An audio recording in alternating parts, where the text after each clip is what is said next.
So lesson 2 is a tranche of turbot with pici, cacio, pepe. This is just a really beautiful dish that relies on 2 areas of brilliance. And one is this magnificent piece of fish, and the other is just this really, really pleasing, comforting garnish of pici with the cheesy, buttery, peppery sauce. And I think there are 2 things that I'm aware that people can get blanch at. One is fish cookery, and the other is doughs. And in this, we combine both in a way that is safe and fantastic.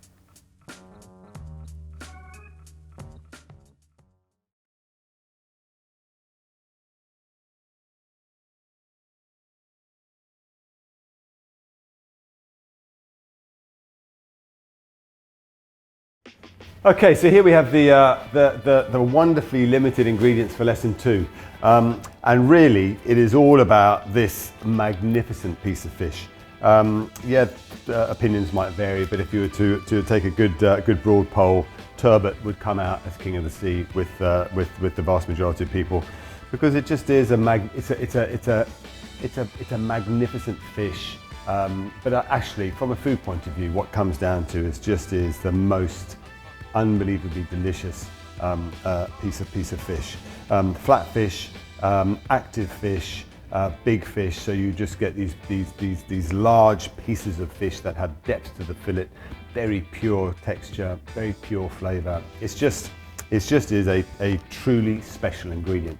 And one of the things that I've cooked all over the world over the years, and turbot is one of our treasures in this area of the world, and it's something that is, in my opinion, probably one of the top 10 ingredients on the planet.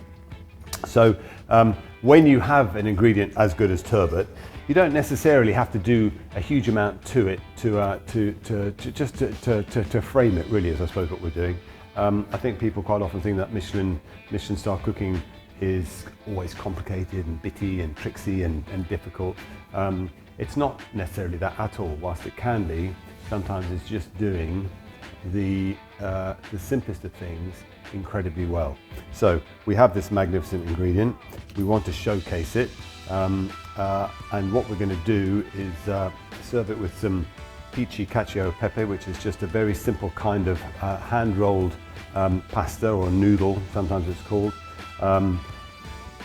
Some hispy cabbage for freshness in this amazing sauce that is an emulsion of butter with pepper and seasoning and pecorino and parmesan. Very simple, but very special. Now we're about to have a look at a list of the equipment that you're going to need.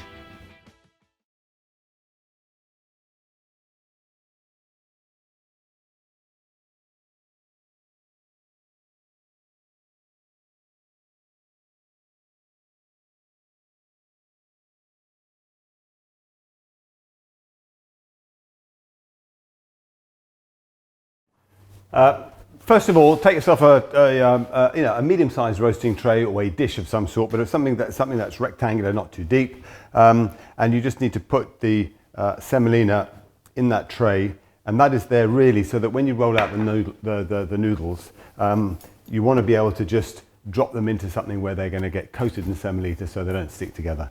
It is nothing more complicated than that. Just enough to generously cover the base of the dish. There it is. Okay, so to make the pici, very simple, flour and water in a nutshell.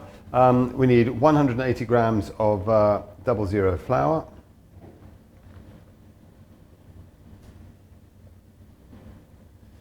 There we go. We need 85 grams of water.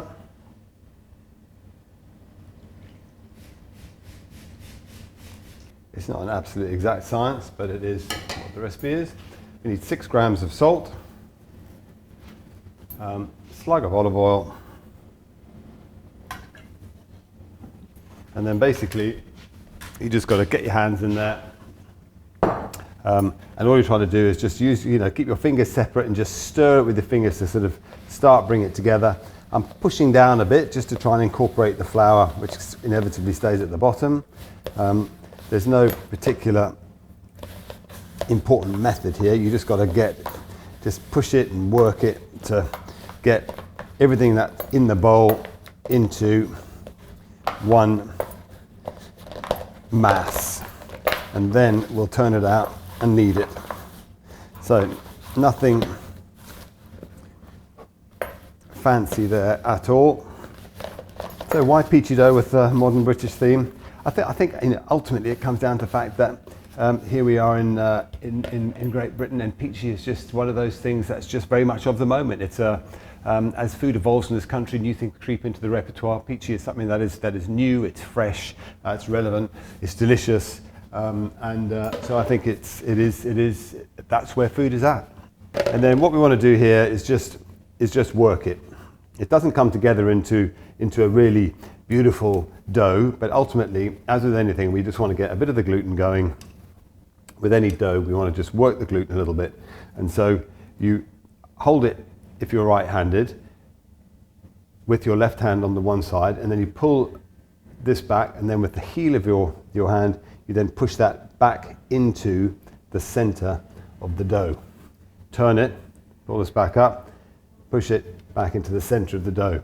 And that physical movement will quickly work the gluten, which is an important part of making any dough with a strong or strongish flour.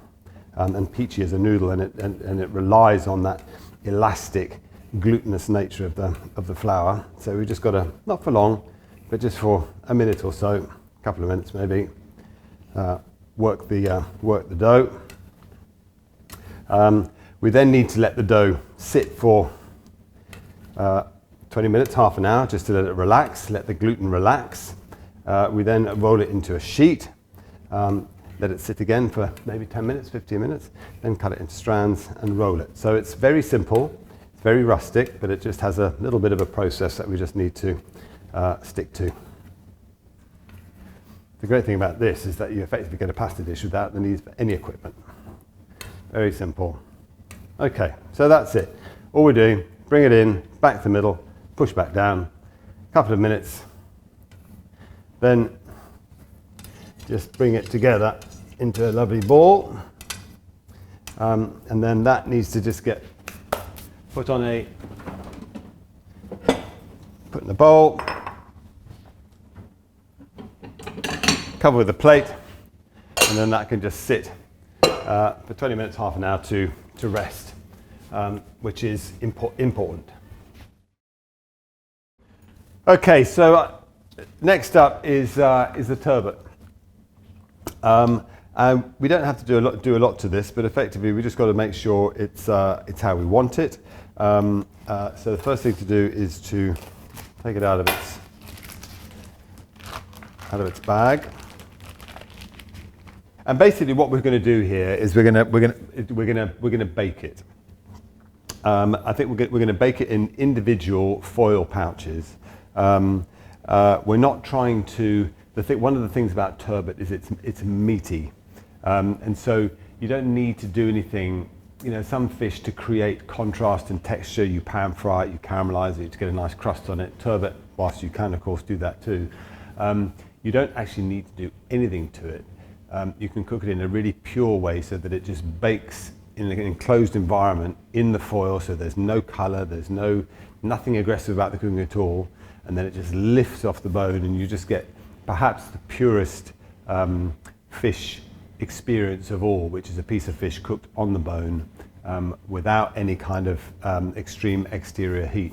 It just means you get the texture in its most pure form.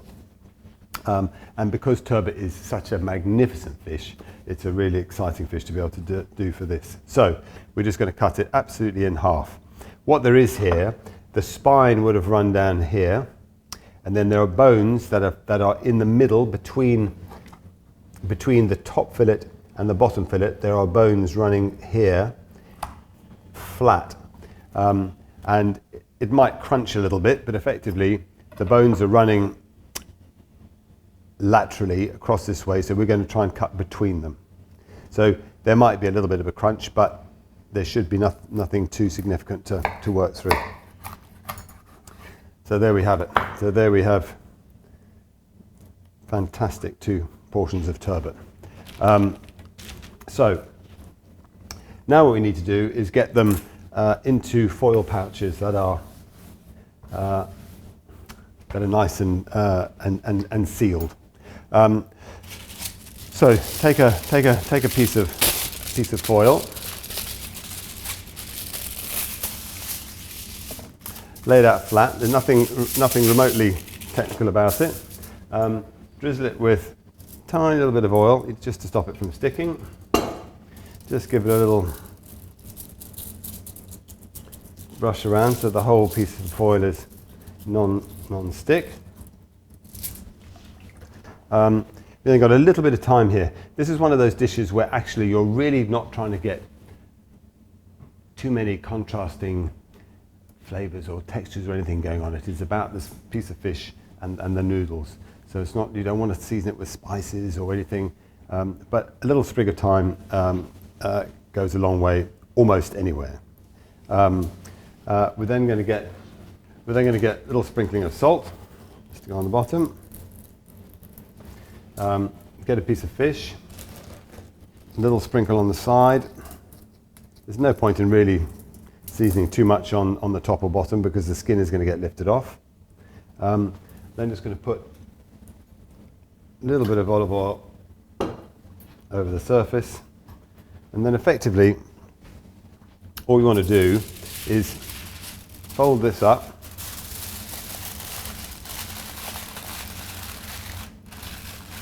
fold it down, and then the ends just seal them over. We're not trying to do anything too fancy. You just want to lift them up, pinch it down, and seal it over. We just want a sealed bit of sealed pouch for the turbot. That then goes into a baking tray. Okay, so there's the second piece of turbot done. That now, exactly the same with any piece of protein that you're gonna cook. You want to make sure it starts the cooking process at room temperature. So I'll then leave that for a good 20 minutes so that the fish itself can come up to an ambient temperature. And meanwhile, we'll turn the oven on to, we want to go to 160 degrees C, 160 degrees Celsius. So it's, it's not too hot. It needs to, because it's on the bone, you've got to make sure that the heat gets right the way through to that bone so that the fish is cooked and you can lift it off the bone. And equally, if it's much hotter than that, the chances are you're going to start to overcook the outside of the fillet before it gets to the core of the. That's called a tranche of turbot. Tranche of turbot is when you get that beautiful slice through a fish on the bone. Anyway, but the turbot is now ready to cook. So all that's left ready to do in terms of prep is to take the hispy cabbage. So all we really want to do is take the. In fact, you can just trim the bottom off the hispy, lose those outside leaves, and then really it's now cut in around the root. You're just pointing the knife into the center so that you just take that core out, and then really it should just release these. That's actually a slightly tired looking leaf, but we want to keep them. I'm going to take a little bit more out of there. We want to keep the leaves pretty much whole.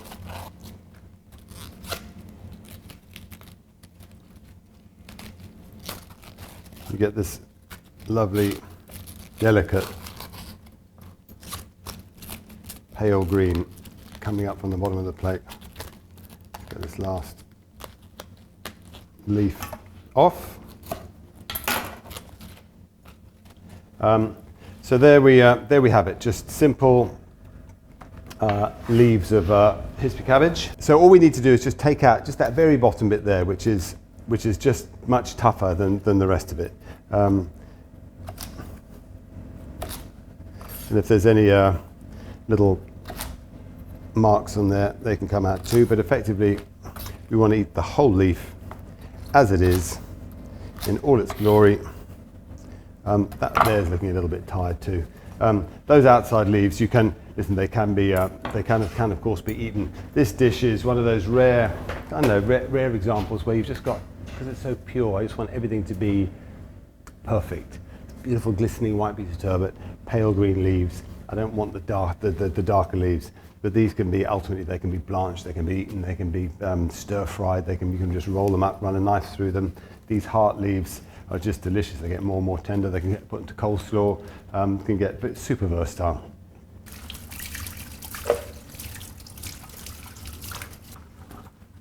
And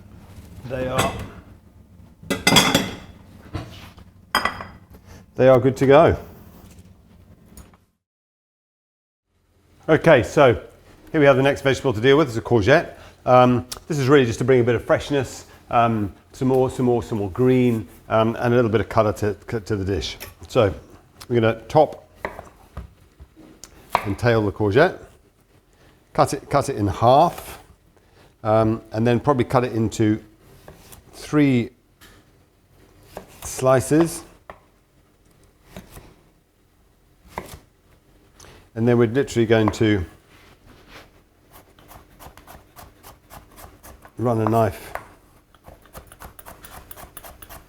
through the courgette. And this effectively is going to go in right at the last minute, so that it starts off raw and it's just going to cook pretty much, it's going to cook with the pici, so that it just gets cooked to order right at the last minute. So there we have it, ready to go. Okay, so next up we need to take the pici dough to the next stage.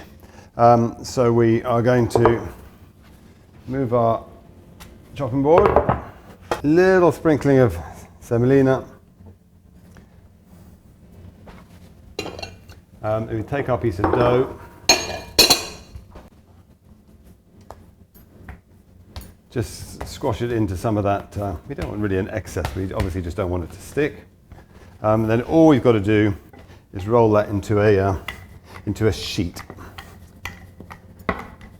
that we then cut by hand.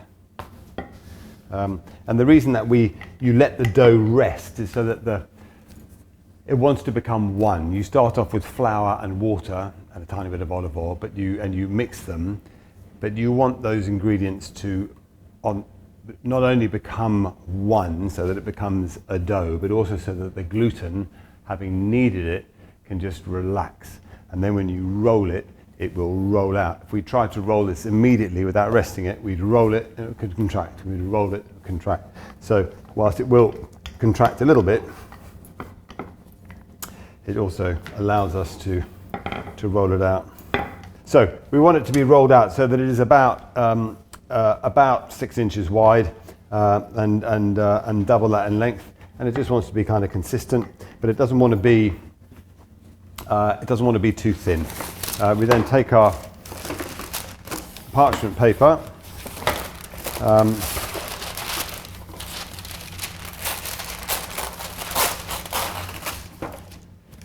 and it just wants to rest again between 2 sheets of parchment.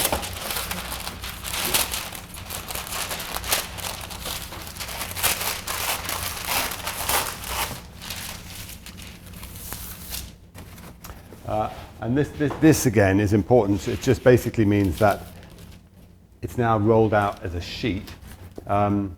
We're then going to cut it into strips and then roll it out into noodles. And if we don't let it rest and relax at this point, when we roll it out into the noodles and try and get some bit of length, they'll then just contract straight back in.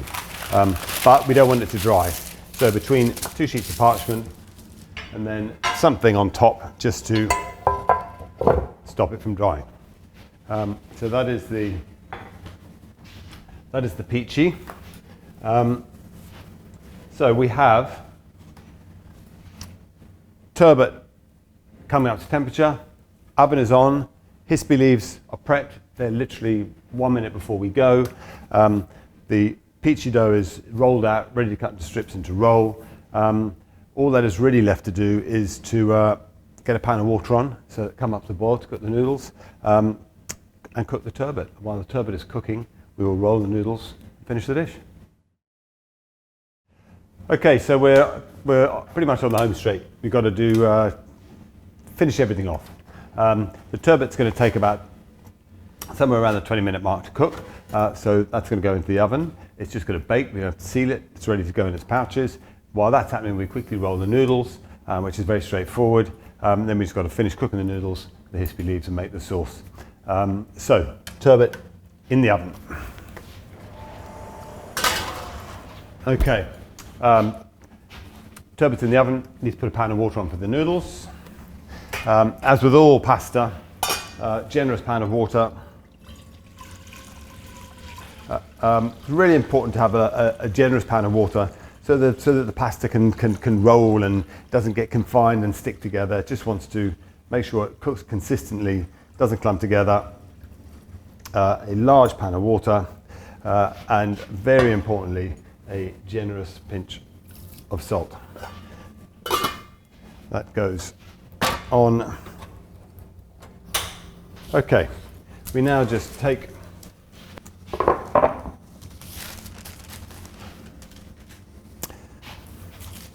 turn it over,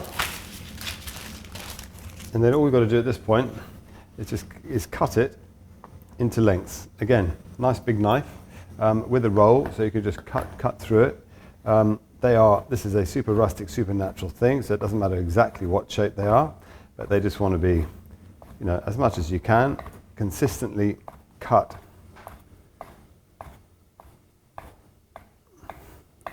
Right the way across. All that really matters at this stage in the game is that this doesn't get too exposed to the air, just because it will, if it gets too dry, it then just won't roll easily. Every service is slightly different from a rolling point of view.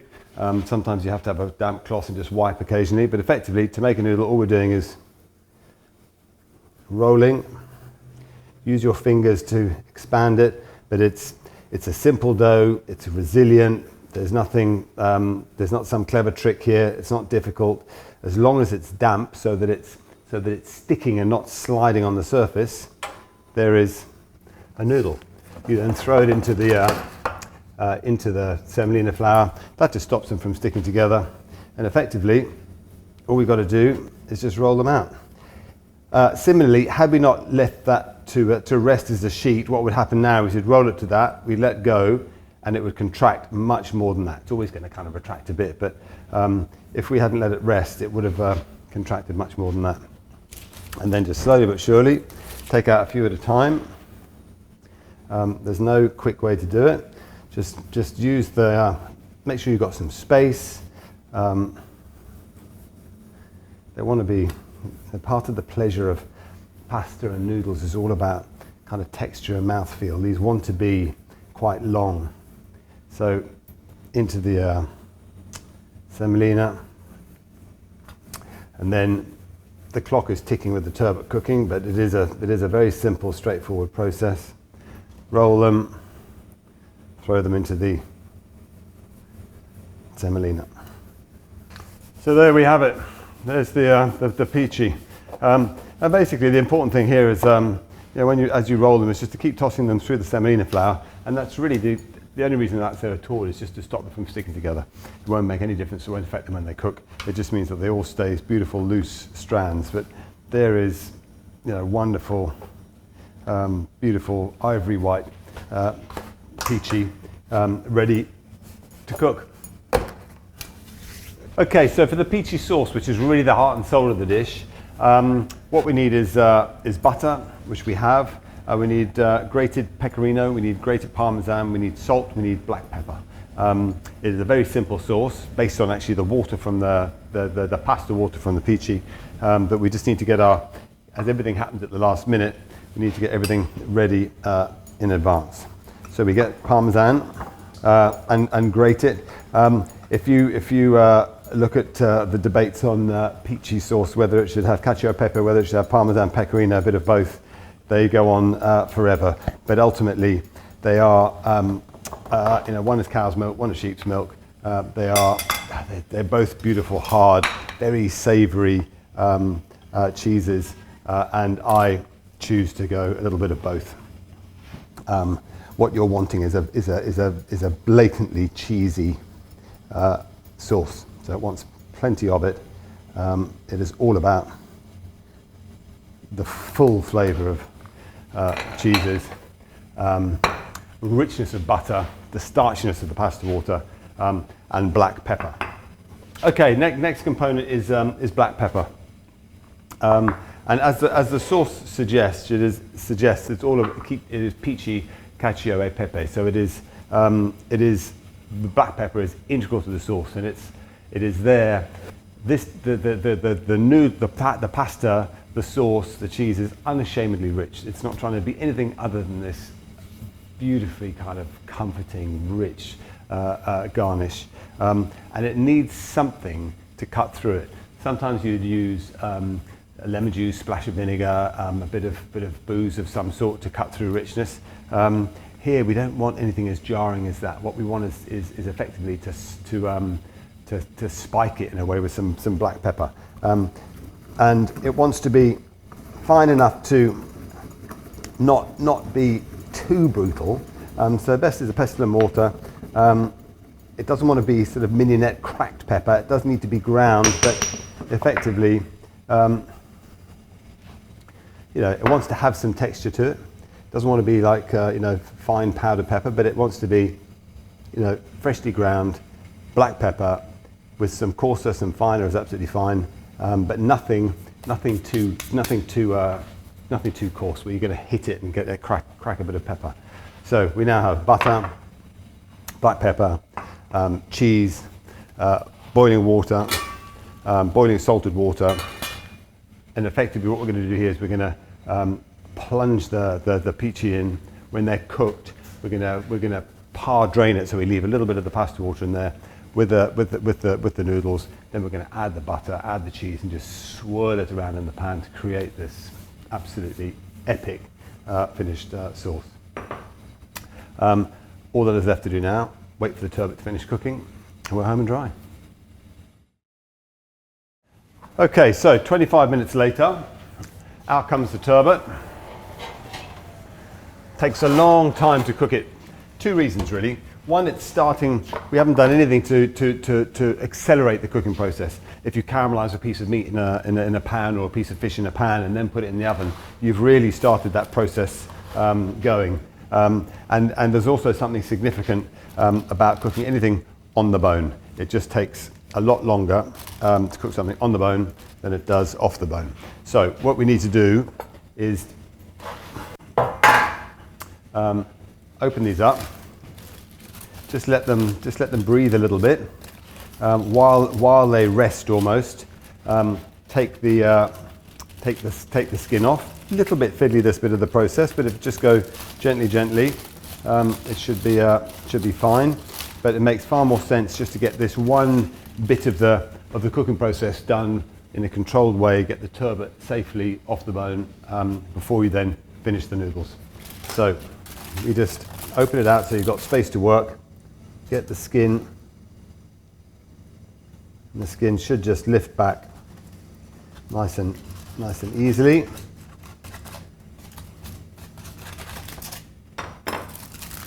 Then roll the turbot over.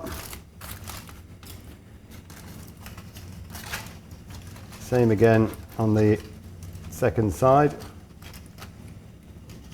Once you've got your knife underneath the skin, it just lifts back nice and easily.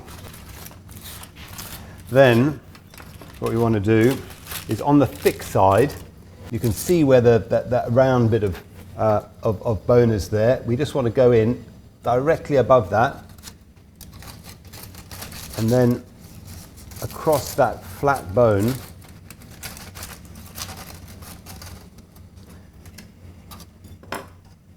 lift that piece up, turn it over,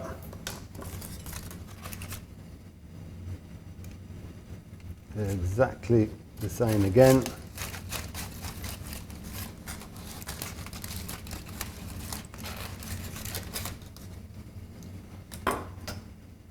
Two absolutely lovely bits of turbot, top and bottom of the fillet. hold it carefully, and let any juices come out, just sit on top, keep it nice and moist.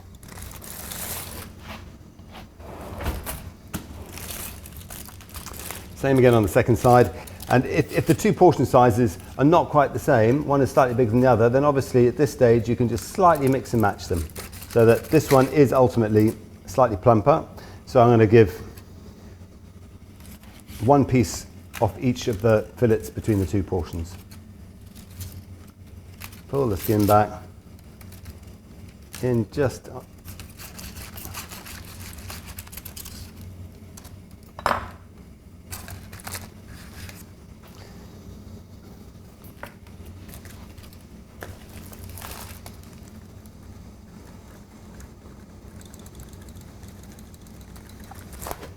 okay, I'm just going to lose that, and then I'm just going to sit that just on top of the fish. So the fish we now know is cooked just how we want it.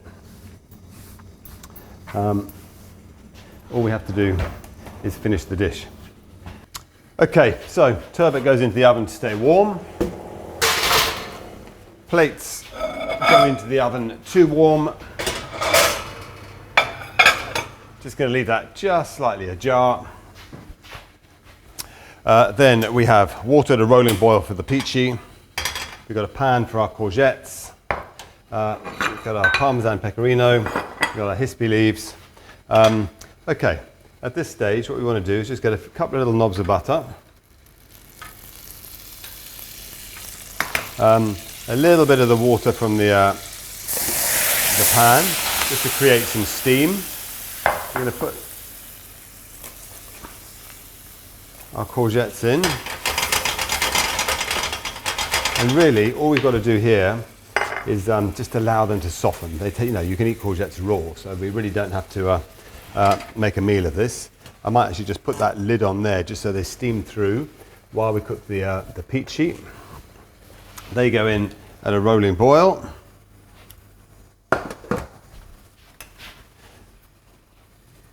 I'm just going to sit those leaves, two of those leaves on top there just to warm through. So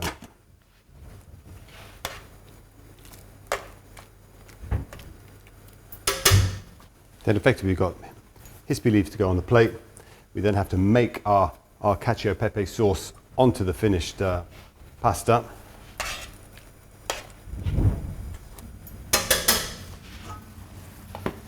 Okay, these leaves can come out and just sit. They're going to go onto a hot plate, but they can just sit, stay warm. These courgettes are now softened fantastically. So we're now going to add the pici. You can see they're nice and resilient. There's nothing delicate really about a pici. It's very simple dough. You need to add a good ladle, 2 ladles of water to that to form the sauce.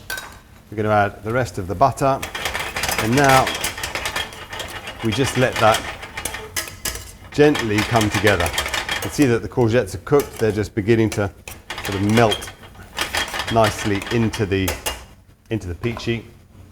Right, pepper, so important, pepper. That's what this dish is really about. It's that kind of cut of that pepperiness that allows the richness to be so delicious. And this is pepper that's enough fineness to give some decent flavour, but it's coarse enough so that it's not just all powder. It's really important that it's got a little bit of texture to it. Let that come together. The starchiness of the pasta, it's going to put a tiny bit more water in there. It's one of those things where the starchiness of the pasta creates this beautiful richness. The butter emulsifies with that. And then really at this stage now, right at the last minute, we add our cheese. We turn the heat off and we just allow that cheese to melt into the sauce. We don't want to cook it, boil it, otherwise it goes a bit kind of curdly. It just wants to melt in there to become this beautiful. Okay, so we've got our pici ready. They're resilient, they can sit, they're not too fragile. Once they've got all that lovely emulsion on them, we then need to grab a warm plate, turbot,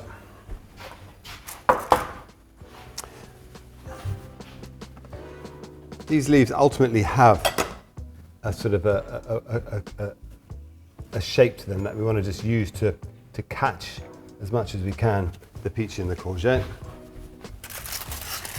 The turbot, so delicious, just sits in all its glory to one side.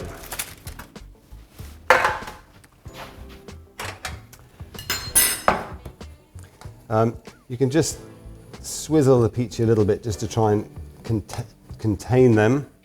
They're not as obedient as some pasta, but just to keep it contained in there. And then obviously we just got to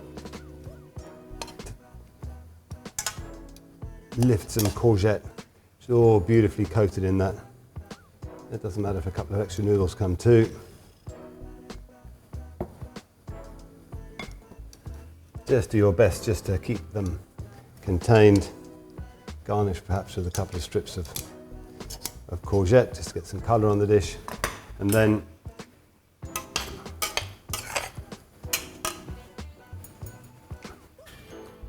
just a beautiful bit of sauce over the turbot. There we have it. Turbot with pici, cacio, pepe.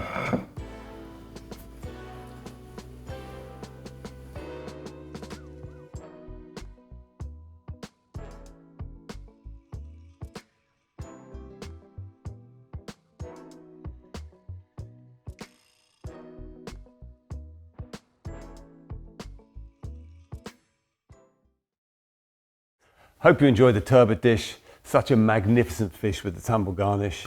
Hope you want to join me next time for duck dish, which is a super elegant dish with a tart bean, caramelised olive and burnt orange.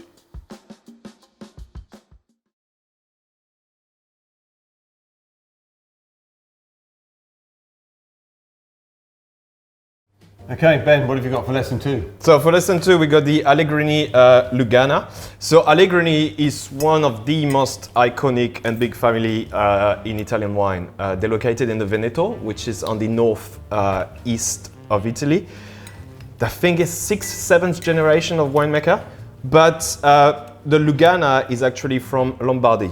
So it's quite like amazing. The winery is basically on the side of Lake Garda, so it's beautiful, pretty beautiful, yeah, and picturesque. Yeah, I'm sure the Allegrini wanted to go there for the wine, but you know the location was quite attractive too.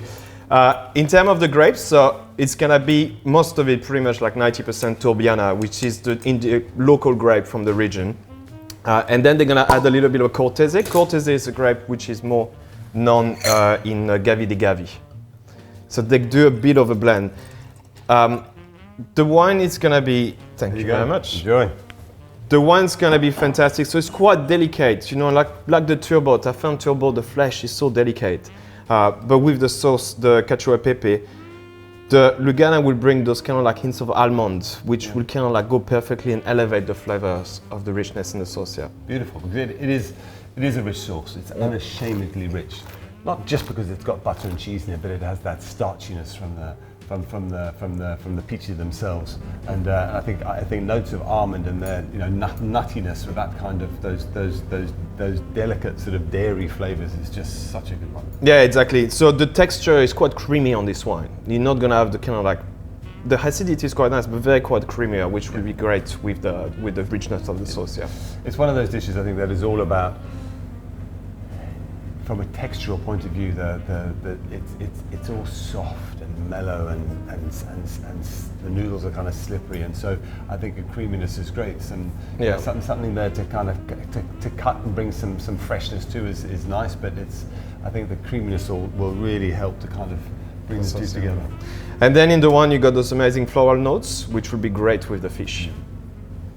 And what about Ben, if people who haven't got the confidence to navigate their way through a big wine list or any wine list? Any tips of that, generally speaking, kind of help people out in any given situation? Yeah, so one great tip, and this is especially when you're away and abroad on holiday, drink local. So if you go to Galicia and the wine list come to you, because in Spain you might have all the region in Spain, Catalonia, Rioja and Galicia, drink local, go for the Galician wine. That will be the most kind of like naturally perfect with the dish of the region. Yeah, I think that's exactly what I would say for the food too. Is if you're someone that has a strong regional food, eat local too, and it's those same things. If you eat local and drink local, there will be a natural affinity with the wine and the food of any given area. Exactly. Yeah. Happy full-bed partners. Good advice. Thank you. Thank you. For turbot, which for so many, including me, is king of the sea, you need a big wine, and this sounds exactly like that. Thanks, sir. Thank you. Beautiful. Thank you.